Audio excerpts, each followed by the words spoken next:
broadcast network, AfterBuzz TV.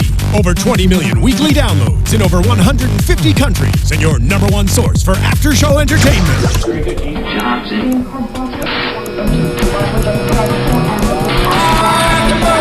AfterBuzz TV, the destination for TV superfans, producing after-shows for over 300 of your favorite TV shows, interviewing celebrities and showrunners, and bringing you behind-the-scenes exclusives. All thanks to E! Entertainment's Maria Menounos, producer Kevin Undergaro, and internet leader Akamai.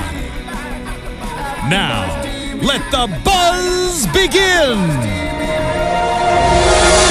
Dun, dun. Dun, dun, dun. Always get so excited when I hear that music every single Monday. What a better way to start the week? It's Amazing Race AfterBuzz Monday. Heck yes. If you are tuning into AfterBuzzTV.com, you've come to the right place. This is the Amazing Race After Show for Season 27, Episode 4. Good old-fashioned spit in the face. I'm your host, James Wallington, and with me is the beautiful... What's up, guys? I'm Jessica Carroll, and unfortunately, Marie is still out of town. She is traveling the world. Having an adventure of her own. Right? But we are super excited to be here. James, it was a great episode. It was a great episode, except for the ending. Terrible ending. What were producers thinking? Oh my gosh, you guys, have you ever seen that hamster that turns his head and goes dun dun dun? Oh yeah, I felt like a little gif or meme or something. Yeah, I felt like that was like what happened to me at the end of this episode. Oh my gosh, sorry. I just really quickly I want to give you an update of what just happened. The reporters are in our live chat right now. The green team and James Earl from Team Alabama. James Earl. So many representatives from The Amazing Race Season 27 in our live chat right now. And rumor has it actually that I think Marie is hanging out with Tiffany. Yeah. In New York. Jealous. FOMO. But, you know, they're going to be in town this weekend, I think. And so maybe we'll finally get to have a chance to hang out with the cheerleaders. Ooh, Let's make a date. If you're watching this, Tiffany and Krista, we'd love to have a little drink with you. We would. All right. So overall thoughts besides to be continued of this episode. Loved it. I mean, just seeing Africa and the culture and their hilarious, traditions. I really, really loved it. There were definitely a few mistakes made, but we'll get into those. But yes, I thought it was a great episode. What did you think? I loved this episode because it brought me back to when I was about 11 years old watching Season 1 of The Amazing Race. There was a lot of things that happened in this leg that brought us back to the very first season of the entire series. Yeah. They went to these places. So I loved the nostalgia that set in for me, and yeah, I loved this episode. Anytime they go to Africa, it's just something that I find to be so special because not everyone will think of going to Africa in their lifetime, and I think people should. Right. It's on my bucket list. It's definitely on mine, and that's why you got a little taste of it. I mean, seeing elephants walk across the street and monkeys just along the street chilling. I'm like, that is surreal. So surreal. So I definitely loved this episode for so many different reasons. Before we start off, I just want to give a quick shout out to Truck Stop Love. I'm wearing their shirt today. Yes, that's so Thought cool. I'd give them a little shout out on our show today because I know that they do their own Amazing Race podcast every Friday night after the episode airs called On the Mat, I believe it's called, and it's great. So you guys should check that out if you love The Amazing Race. That's a good podcast for you as well. And I'm also wearing lime green for no other than the cheerleaders. All right. I'm really representing today. Or Team Green. Team Green, yes. Got to get some green in there. Right. So, all right. Diving into this episode, a good old-fashioned spit in the face. At the beginning of the episode, we see Team Texas and Team the reporters talking at the mat or at the pit stop, discussing the double U-turn that's coming up on the leg. Tanner and Josh are so persistent about making this happen. They want Jess and Diana gone. Yeah. And Kelsey brought up a good point saying we have to make sure that we get them out. There can't be like a no second chance. We either U-turn them and they leave or we don't do it at all. Right. So what do you still think about this little green team and Team Texas rivalry that's still happening? I honestly think now it's not so much about, whether they're competition or whether they're annoying. I think now their only mission is to just get rid of the green team. I agree. And for a while, I think I mentioned it on last week's show. I'm like, I only hear them say that they're so annoying. Yeah. But I think a lot of the base to this rivalry is because Justin is so educated with the race and knows everything. Yeah. So that's a huge threat in the competition. And Justin even said that, you know, in Amazing Race history, you do not U-turn someone unless they're going home and they're getting eliminated. And Justin was like, and that's not us. So you guys are making a mistake. Exactly. So already the rivalry is... Yeah, because the Texans buddied up with the reporters and said, listen, if you guys put our faces down on that second U-turn, we will give you the express pass. But let me talk about that for a second. I think that's so dumb. So dumb. If I was Joey and Kelsey, I'd be like, no way in hell am I going to waste my U-turn, U-turning a team that I already know U-turned someone. The logic behind a lot of the express pass strategy this episode, I found to be infuriating. I was like, come on.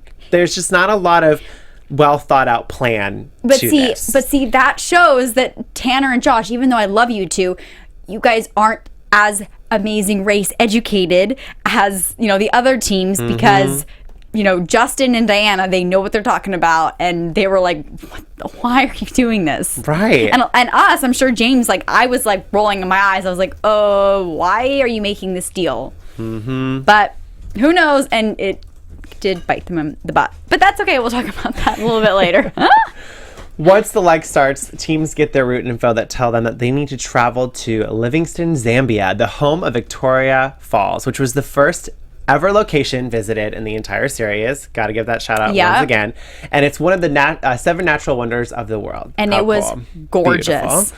And on the way there's 2 separate flights to Livingstone, arriving 15 minutes apart from one another. On flight 1, we have Team Texas, the reporters, track stars, and the green team. On flight number 2, the paparazzi, Team Alabama, Shack Attack, and the cheerleaders. And of course, like at the terminal, we hear some conversations going on, or at the, I think it maybe went in the tour, the bus travel agency or the bus station. There's a lot of conversation between everyone on flight number 2 about the plan for the express pass. It seems to be this, everyone's in on this plan.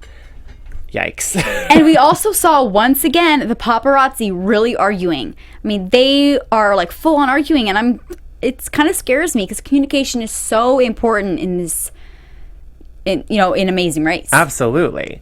Just a quick shout out. I love this little tidbit. Diana in the live chat right now was saying that Justin introduced the Amazing Race to her, and they built their relationship from binge watching it together. Oh, I love them. That's so cute. So cute. And Kelsey from The Reporter says Victoria Falls was awesome. I love this like instant feedback we're getting from the racers right now. That's fun. It's so cool. Once the teams land in Zambia, they had to make their way to Mikuni village and had to take part in a traditional welcoming ceremony in which the village chief would spit water from a pitcher on them as a blessing in order for them to get their next clue. Oh. Before we proceed, what would you have done if some stranger just spit in your face? Okay. Well, first of all, because they had a little bit of a warning and they did say, you know, they're going to bless you as they do in their culture, no matter what someone does, you have to just take it because it's their culture and you don't want to be disrespectful to someone in their village. Exactly. However, some of the people's faces were absolutely priceless. No joke. I was watching this on my computer and I tried to take a screenshot of Denise's face when she was spit on. It was priceless. Priceless. I was like, honestly, I would probably have that same facial expression. But I mean, everyone just accepted the fact that she just spit in their face and they accepted the culture and the blessing. And James Earl from Team Alabama in the live chat just said, totally gross.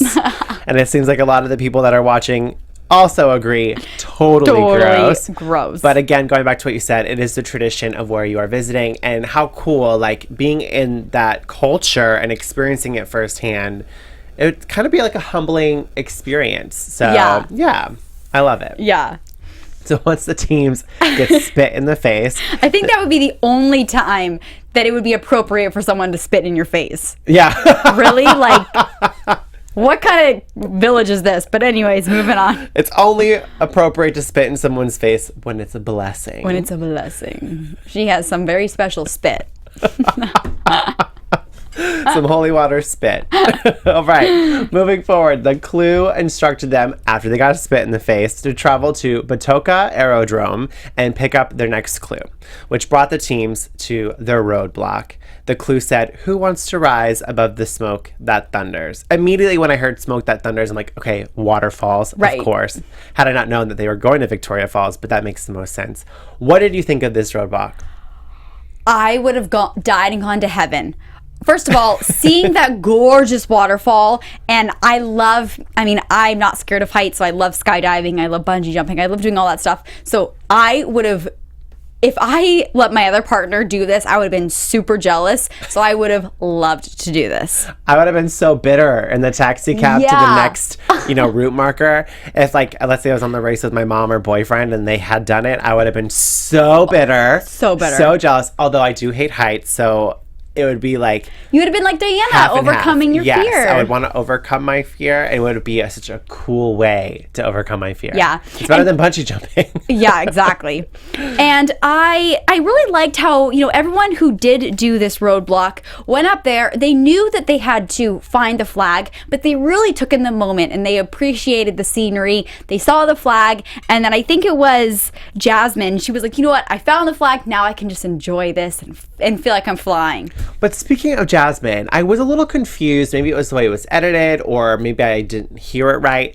But it sounded like when she met up with Danielle again, and they were running together to the taxis, it sounded like she said she saw the flag between a pink building and a blue building. I heard that and too. I immediately went, red flag, No. They're going to completely go off path.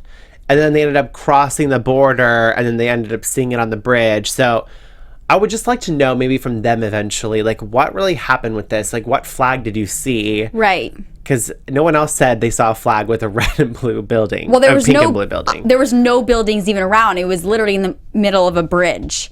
So, and once people got to the flag on the bridge, you could just see how powerful that river was, because there was mist everywhere. Everywhere. They literally looked like they were walking into a cloud of water. It was amazing. It was beautiful. So everyone that did the roadblock were Kelsey, Diana, Jasmine, Logan, Denise, Rick, and Krista. And then, of course, this is when we see epic fail number 1 with the Express Pass come into play. And that was Team Texas used their Express Pass. They got a little too trigger happy and too impulsive and decided to use an Express Pass on a roadblock, which I think, Cindy said perfectly. Yeah, Cindy. She said, so they used it on a roadblock, which will take about 20 30 minutes. Yeah. But the detour, which would at least, take roughly an hour to an hour and 30, would have been the wiser choice to use the Express Pass on. So everyone who's watching right now in the live chat, there's 23 of you watching, and we appreciate all of you guys being so loyal to our after show. Was this a dumb move on Team Texas' part? Did they make an impulsive choice? I mean, obviously it backfired, but in this moment when you were watching it, what was going through your mind? Because I kept thinking, this is dumb. Yeah. This is really dumb. Right. Because everyone has to do the roadblock. So why use the Express Pass when you know where you are in the line with everyone else? So I just was rolling my eyes. And even Justin said that, this is not a good move. Nope. But I loved how Diana did this roadblock, and she was like, I'm going to overcome my fears, my fear of heights, and she really enjoyed it. She found the flag.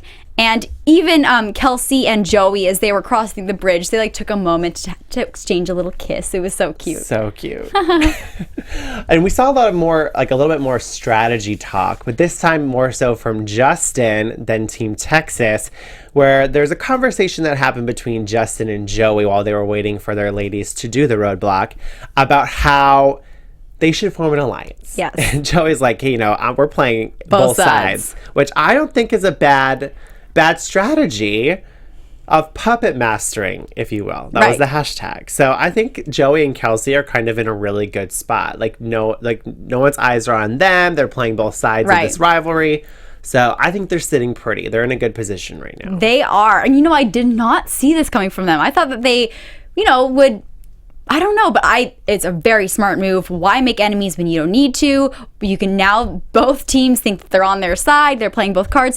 But I did notice that he said, I have no problem breaking Justin's promise later, where he didn't say anything about breaking the Texans' promise. Well, it makes sense because Justin and Diana don't have an injury. So they're right now kind of more of the stronger threat, in my opinion. Right. Whereas with Tanner and Josh, because they have the hamstring like thing. Yeah. So I think I would have, be more inclined to break my promise with Justin and Diana, but I wouldn't break my promise, period. But knowing the game right now, $1 million. If I was in an alliance with someone, like I'm in your alliance. Yeah. I'm going to stay loyal to that, but everyone else is fair game. Joseph Boza weighing in on the conversation. I think Joey and Kelsey were fine, but they were really scared that they were going to get U-turned. So I think that they were scared and they shouldn't have been. It was smart though. So I wonder why they were scared they would get U-turned. I'm just curious for the reporters that are watching right now. Were you guys a little scared that if you didn't take the deals with either teams that maybe you would have been a team that would have been on the radar to be U-turned? Or is that a fair, observation? I'm curious now, too. Well, I think you guys are playing it real pretty. Real pretty. Being friends on both sides. All right. So moving forward, once their teammates landed from doing the wonderful little flight tour of the Victoria Falls, they were reunited with their partner and had to travel to the bridge that they saw on their journey above, sending them to the bridge. I had the name of the bridge in my notes. I totally forgot. Devil's End or something. I don't remember. My bad. I don't remember. But they went to the bridge, got their clue, and like we talked about a little earlier, it was really cute how a lot of the couples would walk over the bridge and kissed. And I was like thinking, that would be a cute little like You know what I was thinking honeymoon. Is back to last season when they took all their selfies. That would have been the perfect selfie moment. What happened to the selfies? And it made me think, like, honestly, because we've actually talked to some of the contestants from last season, and they said that they loved and they cherished those selfies. And I'm kind of shocked that the Fitbit, okay, I can deal without. But the selfies was so cool, and I don't know, when I was on the bridge, or when I saw them on the bridge, I was like, oh, I wish I could take a selfie. And then it reminded me that, there's no selfies anymore. Yeah, I just asked the live chat right now, just in case anyone from the current race can weigh in for us. I said, were the selfies on this season at all? Are we just not seeing it? The bridge's name was called Knife's Edge. Thank you, James Earl, for clarifying for us. Earl. We also have Joey from the reporters weighing in, saying that the U-turn is always on the back of your mind. So I can see that's why you would make the decisions and the choices that you would leading up to it. Yep. And then Joseph Boza, again, the way Kelsey and Joey are being portrayed, that they're doing a good job, I have them at least marking the final 5, if nothing else. So I can see them making it pretty far, too. Yeah, me too. Justin, answering my question, no selfies, thank God. No, Justin. Or Diana says, I wish we could have taken selfies. Yes, thank you, Diana. Why does that not surprise me? Justin obviously saying hell no to the selfies, and Diana's like, I would love to have taken I think it's selfies. the girls. The girls are all about the selfies. And then Krista's saying, we take enough selfies at home. All right, we got to the bottom of this. No selfies were taken during the Amazing Race. James, you want to take a selfie? Yeah, Just kidding. Once teams got their clue from the Knife's Edge at Victoria Falls, they were sent to Shoestrings Backpackers Lodge across the border in the nearby town of Victoria Falls, Zimbabwe. So now they're leaving Zambia. Yep. At the lodge, teams had to spend the night and pick one of 3 times to leave the following morning, 20 minutes apart. 8 a.m., 8:10 a.m., and 8:20 a.m. But before that, we see that Tanner and Josh are stuck in really bad traffic. They're struggling to get to this destination. Yes. So they're struggling, and it didn't seem like anyone else got stuck in traffic. So I think in their head, they're like, shoot, if that roadblock didn't take them long, and we're stuck in this traffic, we could now be actually behind. So that was just one more, equation to the puzzle. And of course, not that it would have mattered, because once they got to the lodge and saw that it was aboard, it was the infamous equalizer. Yep. I just began thinking, oh my gosh, like, rookie mistake. Like, what the heck were you thinking? When I saw the board with the equalizer, it kind of made me think that it would be keep racing or a non-elimination. Right. At the end of this episode. And so once I saw that equalizer, I was like, oh, either no one's going home or they're going to keep racing. I agree completely. Yeah. And I'll definitely give my opinions on that when we talk about the to be continued. Yes. But oh my gosh, when I saw that equalizer, I was like, no, you guys just wasted your express pass completely. And as a fan, and I'm sure Justin in the live chat will attest to this as well, I feel like the way the express pass was created and the intent for it is that you use it after you, or once you get to a detour. Because we've seen in every season, the express pass or the double U-turn is usually after you complete one side of the detour. Right. Then you send the other team to go back and do the opposite detour. Right. So why in the heck did Tanner and Josh waste it on a roadblock when, if you knew the race, right, it was designed for detours. Yeah, and also after a detour, the express pass is there to help you get out of a sticky situation that you are either struggling with or you need that little extra oomph, where they were already in the lead. They used it on a roadblock. Like literally none of the reasons why you would ever use the express pass were even part of it. No. I was a little confused. Yeah. I was a little confused by the whole express pass thing, and it was just that they knew the double U-turn was coming up, and so they had it in their head that they were just going to use it that episode. Right.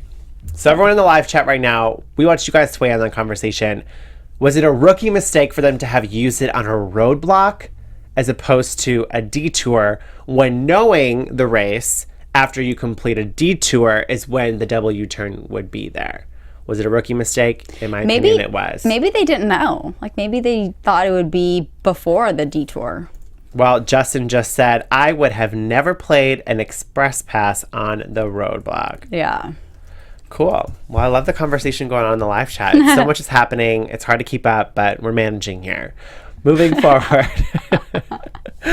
Tanner and Josh, obviously bummed that it's an equalizer. Justin said something that I could not agree more with. If you don't know the game, you're going to make mistakes. They just made a crucial one, and I completely agree. The plan 100%. backfired. The next morning, of course, the Green Team and Team Texas are leaving at the same time of 8 a.m. And Justin approaches Tanner and Josh and says, fellas, we don't plan on U-turning today. And, hands were shaken in this exchange. Did you think for a second that maybe moving forward at the end of the episode, one of them was going to U-turn the other one? Or did you actually think that they were going to stick to their word? I thought that if Tanner and Josh got to the double U-turn, they would for sure U-turn Justin and Diana. For sure. I had no doubt. But I really did think that if Justin got to the U-turn before, he was not going to U-turn anyone. No. Justin knows how to play the game, and he's very smart. Well, especially if you know that Team Texas is right on your tail. If you're going to U-turn them and then they go back to the detour, you know that they're so far ahead that more than likely they're still going to find a way to come back in place and not be eliminated. Right. So going back to what Justin's been saying all along, that if you're going to U-turn a team, make sure you're U-turning a team that's going to be sent packing. Otherwise, you're going to have an enemy. Exactly. On your tail. Yeah. And trust me, if Justin did U-turn the Texans, that would have been heat beyond heat between rivalries. Since we are talking about Team Texas, I just want to give a shout out to Mary Duda444. She's been tuning in every week, so thank you for that. She said, I have said this before, like with Clay on Big Brother, Josh and Tanner just need to not talk and keep their shirt off more, just saying. Amen, sister. Amen. Although some things they have to say are really cute, but just not about Justin. So just stop talking about Justin, take your shirts off, and keep racing. Smart. So funny.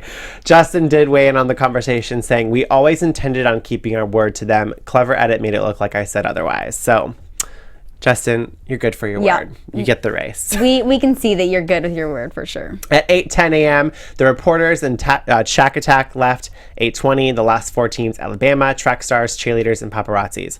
All of the clues, depending what time you left, were the same, which was for detours. The detour was either co-op or croquet, and co-op teams had to make their way to the Big Five co-op and had to stain and polish a carved wooden giraffe.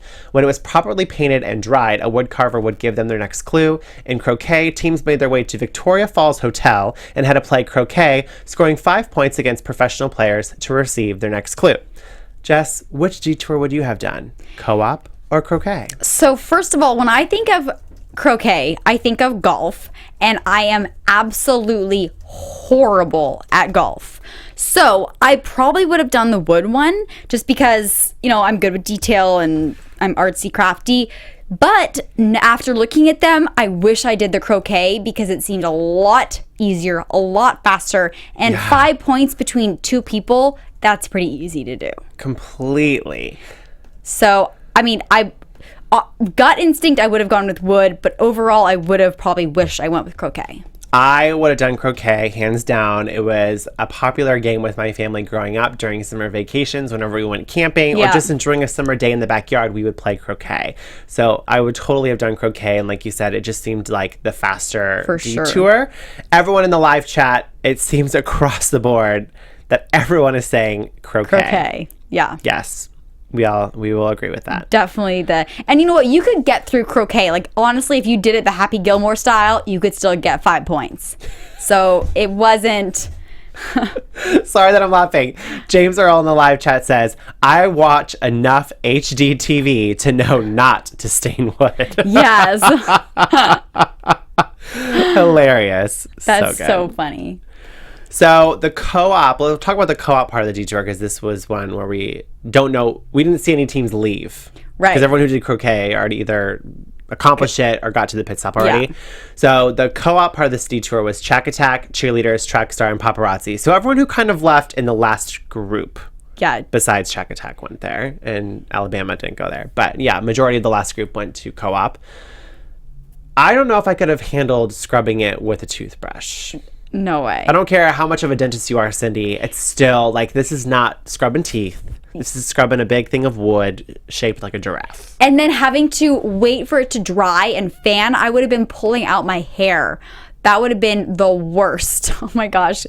For someone who doesn't have any patience, yikes. I would have laughed had I chosen the co-op part of this detour and shown up. My mom was texting me when we were watching this on Friday night. We were watching it together and over Skype because she lives in Michigan.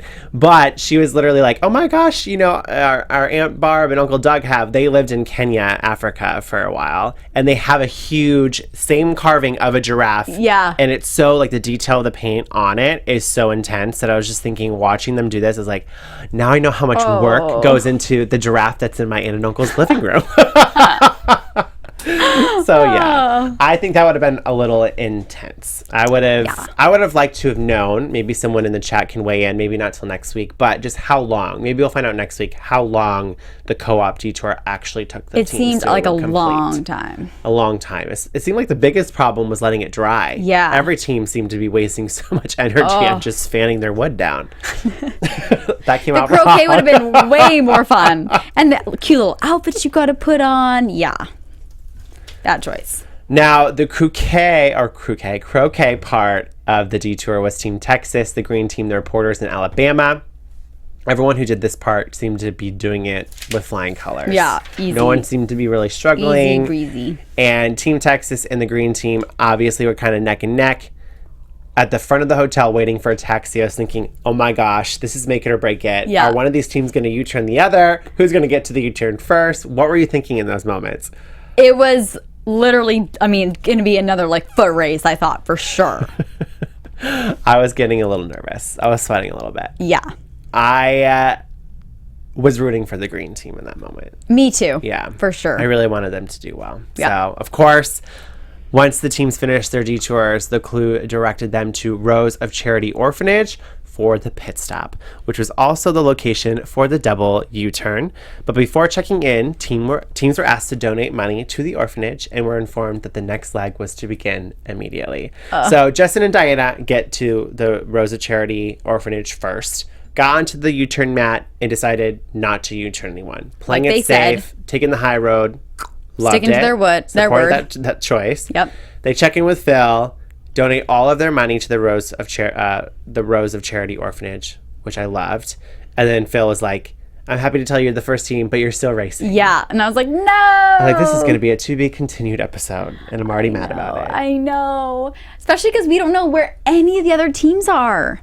They could still be freaking drying their horse or their giraffe for a while. Right. And then Tanner and Josh coming up second. And do you see how he donated his 20? He was like, There you go. There you go.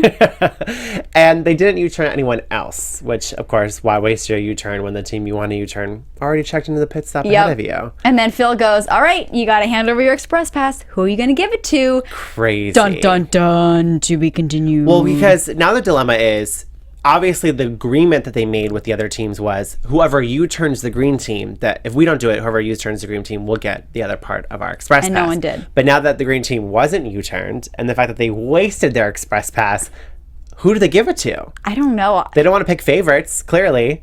Do you think they'll give it to the reporters? No. You don't? I don't. I think it'll be the cheerleaders. It might be the cheerleaders. Yes. Because I know that on some bonus clips, they have a secret alliance.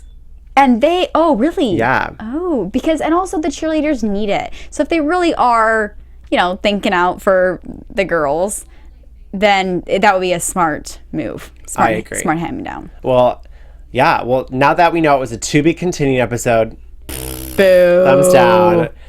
We can talk a little bit about predictions really quick. Yes. Just because we have a good momentum going. With Yeah. this And now, your AfterBuzz TV Predictions.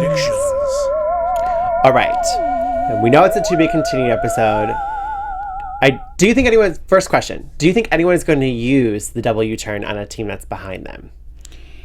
To be honest, I don't actually think anyone might. I don't think anyone will use the U-turn. Because I just don't think anyone's going to do the U-turn. You don't? Do you? I have a weird feeling that we might be surprised. Really? I think someone might. I don't know. When I saw the preview clips for this entire season, it goes back to what I said last week. We see Logan and Chris at a double U-turn stand. And I would like to see a little villain side come out in the paparazzi, and I would like for them to use the U-turn. And in this case, because so many teams are neck and neck for the last few places, people are going to get desperate and want to use the U-turn just to secure a spot in the next leg. But the next question, do you think because it is the to-be-continued episode and a continuation leg, that it's going to be a non-elimination leg? It better not. You don't want it to be a non-elimination? You want someone to get eliminated? I want someone to get eliminated because no one got eliminated this time. Yeah. Are you kidding? It can't be to be continued and then no one go home. No, not okay. I want someone going home. I think it'll be a non-elimination. You do? I do. I just think it'd be so heartless to eliminate someone at the Rose of Charity orphanage. Oh, no. I think that everyone's going to keep racing. Oh, okay, good. Yeah, everyone's going to keep racing, but I'm saying at the end of next episode, someone needs to go home. Oh, someone will go home. Yeah. I'm talking about this leg that was to be continued. Oh, no, I think everyone's going to keep racing. Everyone's going to keep racing. Okay, great. So then everyone's going to keep racing. Who do you think is going to get last on this to be continued leg? Okay, so who we got? Who's at the... All right. Sorry, I need my notes here. So who's doing the horse thing again? Or the giraffe? Okay. The giraffe teams are Shack Attack, Cheerleaders, Track Stars, and Paparazzi. Okay. So I think if... It depends. If someone uses that double U-turn, then they have to go back and do the croquet? Yes. Oh, this is tricky. It's so tricky. Because I can see the paparazzis because they seem to be kind of the villain team this season. Then you know what? And I use that word loosely, but... Yeah, I think someone will... Okay, so I think that...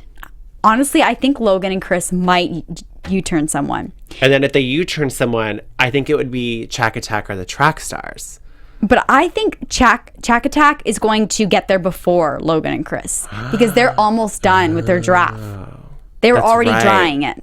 Ooh, this is why I hate to be continued. There's so many ways to just dissect what could happen. So it depends. I mean, I think, first of all, I don't think Tiffany and Krista, Jasmine or Danielle are going to double U-turn anyone. I don't think so either. So I think the only team who would be Logan and Chris if they... But then, I don't know. This is tough. Either someone's going to use the U-turn or they're not. I think that the next people are going to be Joey and Kelsey, and then Denise and James, and then Cindy and Rick, and then Logan and Chris. So it depends if Logan and Chris are going to U-turn. If they U-turn someone, I would say Jasmine and Danielle. Yeah, and then they're gone. Oh, well, it'll be the non-elimination.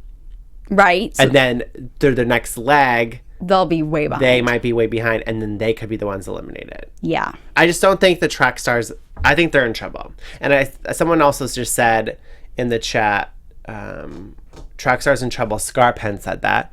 And then also, I'm drunker than Steve Moses said, I hope the track runners go. They're so boring. I love them. I love them too. Micheline Brill said the track stars are so non-existent. They are, but they're not. Like, they're still memorable. Yeah, and the fact that we haven't seen a lot of them might be, I don't know. I think if anyone is going home, I don't think anyone's going home at the Rosa charity. Yeah.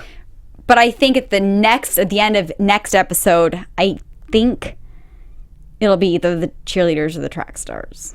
It better not be the cheerleaders. That's all I gotta say. I have faith that they're gonna surprise most of us. Okay, so who do you think is gonna win? Not this at the pit stop now, but the end of next episode. Oh, my money's on Justin and Diana again. Yeah, I think they're gonna get first. Justin and Diana are gonna get first for sure. They're playing it so smart. And I think because it is a continuation lag, we might see Tanner and Josh bump down a few in the placings because they don't really have time to rest his leg. Yeah. So it'll be interesting. Let's talk about our fantasy league teams. Yes. Let's do a little update. Of course, no one was eliminated this week, so there's no new X through one of the teams. But since Marie's not here, let's talk about her team really quick. She has Shack Attack and the Track Stars. Obviously, both of them seem to be kind of in the back of the pack right now. Do you think she's going to lose one of her teams next week? You know, I think she could. I think that she could. I do think it might. I think it's going to be the Track Stars or the cheerleaders going home. No. I know. You know, I think Rick and Cindy are going to hang in here for a little bit longer. Okay. Yeah. I agree. I think if anyone on Team Marie is in trouble, it's definitely Jasmine and Danielle. Yeah. They seemed to make a mistake that didn't really hurt them, but they weren't really observant with the flag. Right. So right. I think they're and they've more made in a few trouble. little mistakes. Like, didn't they forget the? Yeah, they've done a few little things. So I don't know. It'll be an interesting episode. All right, Jess, let's talk about your team. Of course, your 1, 2, three and teams 3. are the front runners. No, I'm not scared for any of them. Are you kidding?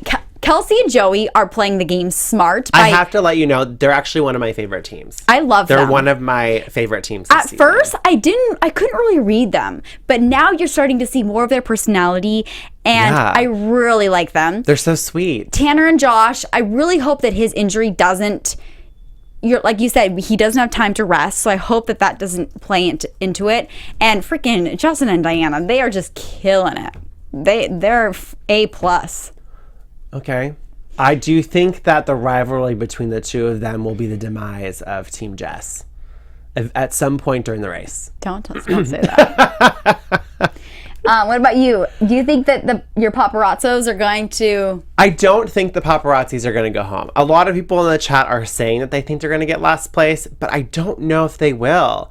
I just would like to see more from them. I want them to be more aggressive in their game. I would like to see more of them because I'm like, I want not bad, like a bad team. The competitive. The competitive, like cutthroat, like villain team. I want that to be the paparazzis. Like I just want that in them.